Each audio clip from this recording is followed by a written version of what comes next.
नमस्कार, आपका स्वागत है आपके अपने चैनल द फार्मा कोर्स 2.0 पे।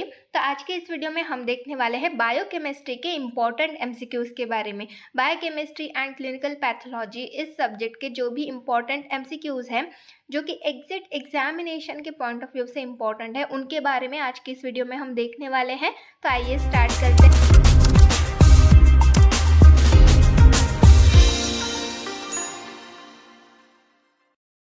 हैं।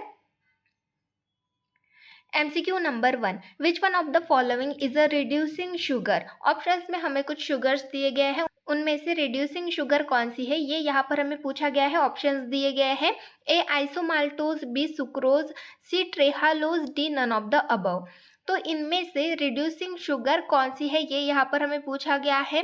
तो ऑप्शंस में से जो आपके आइसोमाल्टोज है, आइसोमाल्टोज ये रिड्यूसिंग शुगर है, सुक्रोज और ट्रेहालोज ये रिड्यूसिंग शुगर नहीं है, ये नॉन रिड्यूसिंग शुगर्स है। तो आइसोमाल्टोज यहाँ पर आपका सही आंसर होगा।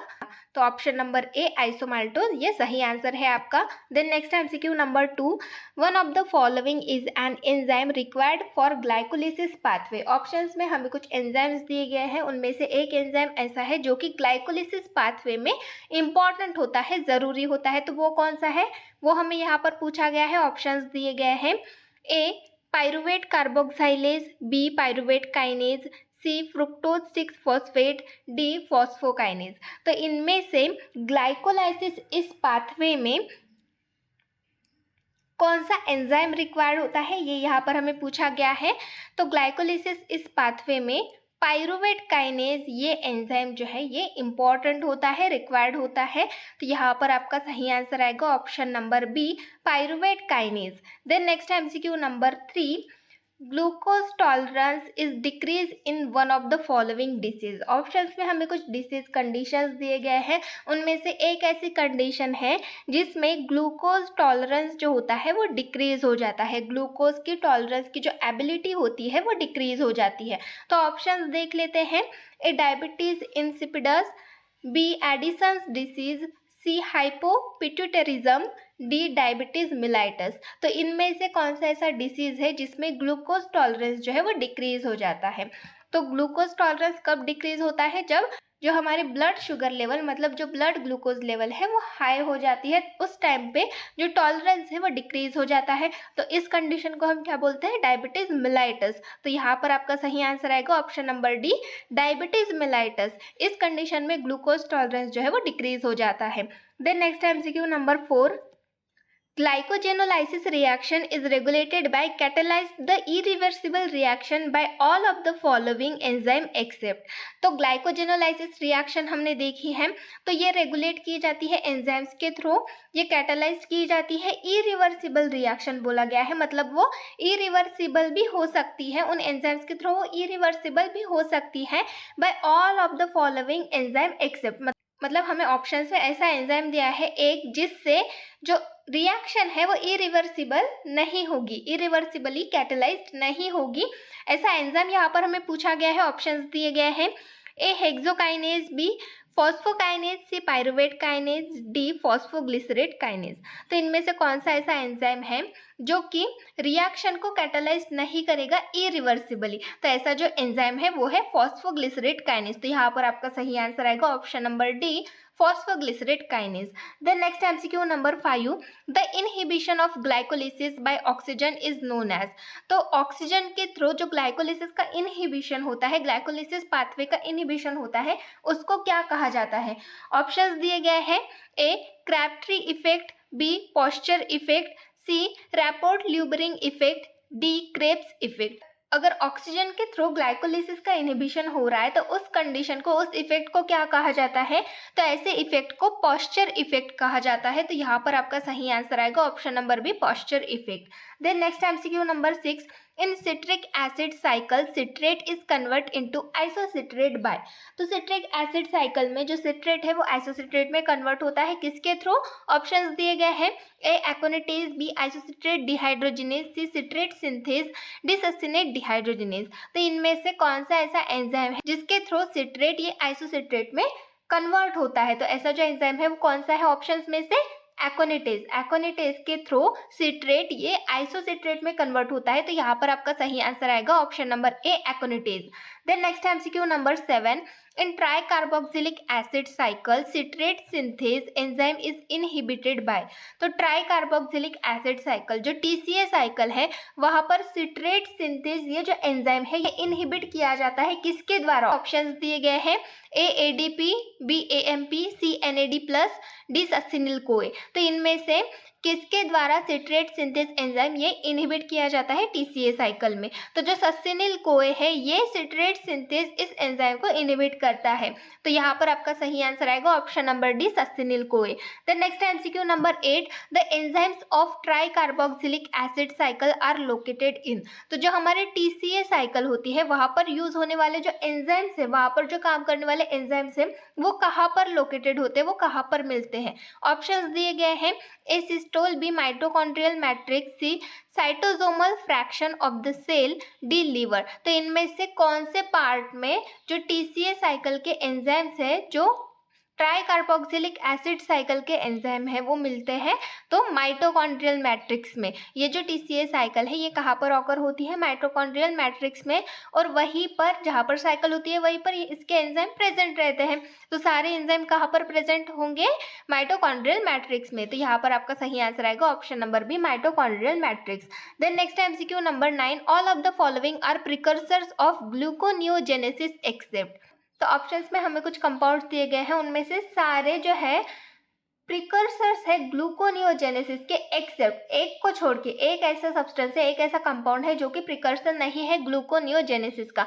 ऑप्शंस देख लेते हैं, ए लैक्टेट, बी पायरुवेट, सी एसिटिल कोए, डी ग्लिसरॉल। तो इनमें से ग्लूकोनियोजेनेसिस का प्रिकर्सर कौन सा नहीं है, ये यहाँ पर हमें पूछा गया है। तो जो एसिटिल कोए है ये प्रिकर्सर नहीं है ग्लूकोनियोजेनेसिस का। तो यहाँ पर आपका सही आंसर आएगा option number C, acetyl CoA. Then next MCQ number 10, gluconeogenesis is regulated by. Gluconeogenesis ये कौन रेगुलेट करता है? ऑप्शंस दिए गए हैं A ACTH, B glucagon, C progesterone, D insulin. तो इनमें से ग्लूकोनियोजेनेसिस ये साइकिल जो है ये रेगुलेट कौन करता है? किसके थ्रू ये रेगुलेट की जाती है? ग्लूकागॉन के थ्रू। ग्लूकागॉन इस साइकिल को रेगुलेट करता है। तो यहाँ पर आपका सही आंसर आएगा option number B, glucagon. Then next MCQ number 11, thiamine is characterized as a. Thiamine ये कैरेक्टराइज किया जाता है एज अ। ऑप्शंस दिए गए हैं A water soluble vitamin, B fat soluble vitamin, C purine base, D pyrimidine base. तो thiamine इसको characterize किया जाता है एज अ पायरिमिडिन बेस करके। तो यहाँ पर आपका सही आंसर आएगा option number D, pyrimidine base. Then next MCQ number 12, all of the following is antagonist for folic acid except. Options में हमें कुछ कंपाउंड्स दिए गए हैं, उनमें से सारे कंपाउंड जो है वो एंटागोनिस्ट होते हैं फोलिक एसिड के, एक को छोड़ के। एक ऐसा कंपाउंड है जो कि फोलिक एसिड का एंटागोनिस्ट नहीं है, तो वो कौन सा है? ऑप्शंस दिए गए हैं ए अमीनोप्टेरिन, बी ट्राइमिथोप्रीम, सी सल्फोनामाइड्स, डी आइसोनियाजाइड। तो इनमें से फोलिक एसिड का एंटागोनिस्ट कौन सा है, कौन सा नहीं है, ये यहाँ पर हमें पूछा गया है। तो ऑप्शंस में से अमीनोप्टेरिन ये फोलिक एसिड का एंटागोनिस्ट होता है, ट्राइमिथोप्रिम ये भी, और सल्फोनामाइड्स ये भी एंटागोनिस्ट है। आइसोनियाजिड ये फोलिक एसिड का अगोनिस्ट होता है, ये एंटागोनिस्ट नहीं है। तो यहाँ पर आपका सही आंसर आएगा option number D, isoniazid. Then next MCQ number 13, calcitriol is, calcitriol is. Calcitriol ये है क्या है? ऑप्शंस दिए गए हैं A 125 dihydroxy cholecalciferol, B 1 hydroxy cholecalciferol, C 25-26 dihydroxy cholecalciferol, D 25 hydroxy cholecalciferol. तो सिंपल अगर हम देखें तो IUPAC नेम जो है, जो ऑफिशियल नेम है कैल्सिट्रायोल का, वो यहाँ पर हमें पूछा गया है। तो कैल्सिट्रायोल का नेम क्या होता है? 125 डाईहाइड्रोक्सी कोलेकैल्सिफेरॉल। तो यहाँ पर आपका सही आंसर आएगा option number A, 125 dihydroxy cholecalciferol. Then next MCQ number 14, which of the following vitamin act as a respiratory catalyst. Options में हमें कुछ विटामिन दिए गए हैं, उनमें से कौन सा vitamin as a respiratory catalyst करके एक्ट करता है? ऑप्शंस दिए गए हैं A riboflavin, B pyridine, B pyridoxine, C niacin, D vitamin A. तो इनमें से कौन सा ऐसा विटामिन है जो कि एक्ट करता है एज अ रेस्पिरेटरी कैटालिस्ट करके? तो जो राइबोफ्लाविन है वो रेस्पिरेटरी कैटालिस्ट करके एक्ट करता है, तो यहाँ पर आपका सही आंसर आएगा option number A, riboflavin. Then next MCQ number 15, vitamin B12 contains dash metal. Vitamin B12 में कौन सा मेटल प्रेजेंट रहता है? ऑप्शंस दिए गए हैं, ए कॉपर, बी आयरन, सी कोबाल्ट, डी लीड। अगर आपने विटामिन B12 का जो कॉम्प्लेक्स स्ट्रक्चर है वो देखा होगा तो आपने देखा होगा एकदम सेंटर में एक मेटल प्रेजेंट रहता है, वो होता है कोबाल्ट। तो विटामिन B12 में कोबाल्ट प्रेजेंट रहता है, तो यहाँ पर आपका सही आंसर आएगा option number C, cobalt. Then next MCQ number 16, non steroidal anti inflammatory drugs such as aspirin act by inhibiting the activity of the enzymes. तो non steroidal anti inflammatory drug जैसे कि एस्पिरिन हो गया, act by inhibiting the activity of the enzymes. कौन से enzyme की activity ये inhibit करता है? जैसे एस्पिरिन हो गया, एस्पिरिन ये कौन से कैटेगरी से बिलोंग करता है? Non steroidal anti inflammatory drugs इस कैटेगरी से बिलोंग करता है। तो ये किस तरीके से एक्ट करता है? किसी एक एंजाइम की एक्टिविटी है उसको इनहिबिट कर देता है। तो वो कौन सा एंजाइम है ये यहाँ पर हमें पूछा गया है, ऑप्शंस दिए गए हैं, A lipoxygenase, B cyclooxygenase, C phospholipase A2, D lipoprotein lipase. तो इनमें से कौन सा ऐसा एंजाइम है जिसको इनहिबिट करते हैं एस्पिरिन जैसे ड्रग, जो कि non steroidal anti inflammatory drug इस कैटेगरी से बिलोंग करते हैं? तो ऐसा जो एंजाइम है वो कौन सा होता है? जैसे हमने एस्पिरिन की पैथोफिजियोलॉजी पढ़ी तो उसमें हमने देखा कि जो एंजाइम पेन के लिए रिस्पॉन्सिबल होता है वो कौन सा होता है? साइक्लोऑक्सीजिनेज। साइक्लोऑक्सीजिनेज ये पेन के लिए रिस्पॉन्सिबल होता है, पेन, फीवर, इन्फ्लामेशन, इन सारी चीज़ों के लिए ये रिस्पॉन्सिबल होता है। तो जैसे non steroidal anti inflammatory drugs, ये जो ड्रग्स होते हैं यहाँ पर ऐसे ड्रग्स होते हैं जो कि पेन, फीवर एंड इन्फ्लामेशन को कम करते हैं, रिड्यूस करते हैं। तो ये जो ड्रग्स होते हैं जैसे कि एस्पिरिन, ये भी इसी कैटेगरी से बिलोंग करता है। तो एस्पिरिन जैसे ड्रग क्या करते हैं? जो साइक्लोऑक्सीजिनेज होता है उसी की एक्टिविटी इनहिबिट कर देते हैं। तो साइक्लोऑक्सीजिनेज की एक्टिविटी इनहिबिट करने की वजह से जो पेन है वो कम हो जाता है। तो यहाँ पर वही पूछा गया है कौन से एंजाइम की एक्टिविटी जो है वो इनहिबिट कर देते हैं एस्पिरिन जैसे ड्रग। तो ऑप्शंस में देखिए, ऑप्शन नंबर बी साइक्लोऑक्सीजिनेज आपको ऑप्शन दिया गया है, तो यही आपका सही आंसर है। तो जो एंजाइम है साइक्लोऑक्सीजिनेज, इसकी एक्टिविटी जो है वो इनहिबिट करते हैं एस्पिरिन जैसे drug. Then next MCQ number 17, holo enzyme is. Holo enzyme क्या है? ऑप्शंस दिए गए हैं, A functional unit of enzyme, B made of apo enzyme, C co enzyme, D all of this. तो होलो एंजाइम ये क्या है? होलो एंजाइम ये एंजाइम का फंक्शनल यूनिट भी है, एपो एंजाइम से बना हुआ है और एक टाइप का को एंजाइम भी है। तीनों ऑप्शन सही है, तो यहाँ पर आपका सही आंसर आएगा option number D, all of this.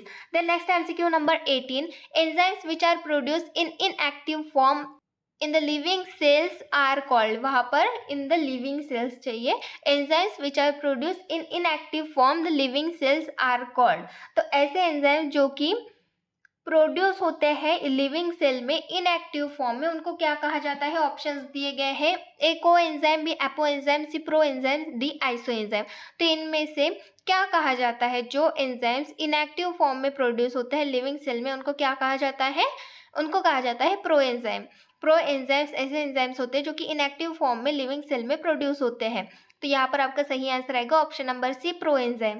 Then next MCQ number 19, Zellweger syndrome occurs due to.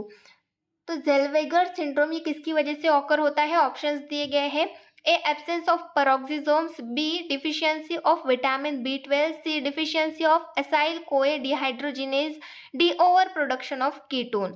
तो ज़ेल्वेगर सिंड्रोम ये पेरोक्सिसोम्स के एब्सेंस की वजह से यूजुअली ऑकर होता है, तो यहाँ पर आपका सही आंसर आएगा option number A, absence of peroxisomes. Then next MCQ number 20, glucose absorption is promotes by. Glucose का एब्जॉर्प्शन कौन प्रोमोट करता है? किसके द्वारा प्रोमोट किया जाता है? ऑप्शंस दिए गए हैं, A vitamin A, B vitamin E, C ascorbic acid, D thiamine. तो इनमें से ग्लूकोज का एब्जॉर्प्शन कौन प्रोमोट करता है?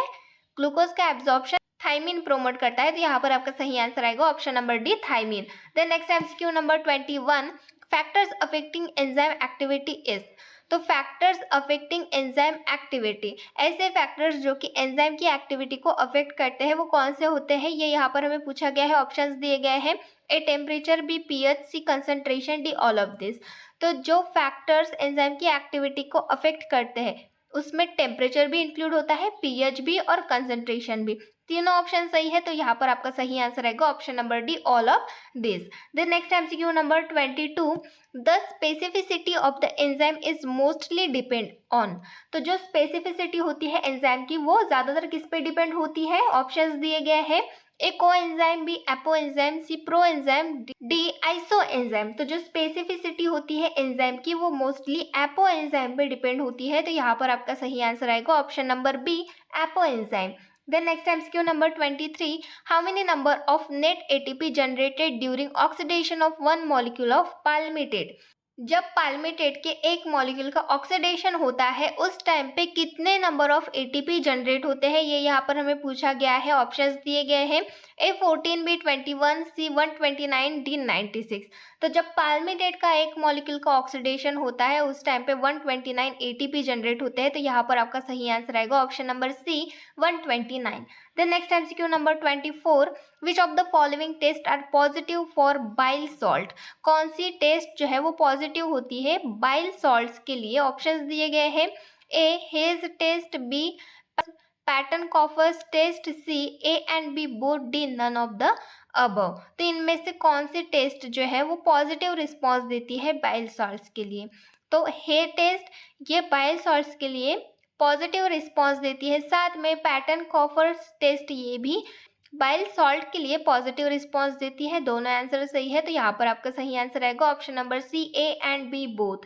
Then next MCQ number 25, which method is use for blood glucose estimation. Blood glucose estimation के लिए कौन सी मेथड यूज की जाती है, ये यहाँ पर हमें पूछा गया है। ऑप्शंस दिए गए हैं, A alkaline picrate method, B diacetyl monoxime method, C Folin Wu method, D bromocresol green dry method. तो इनमें से कौन सी मेथड ब्लड ग्लूकोज एस्टिमेशन के लिए यूज की जाती है।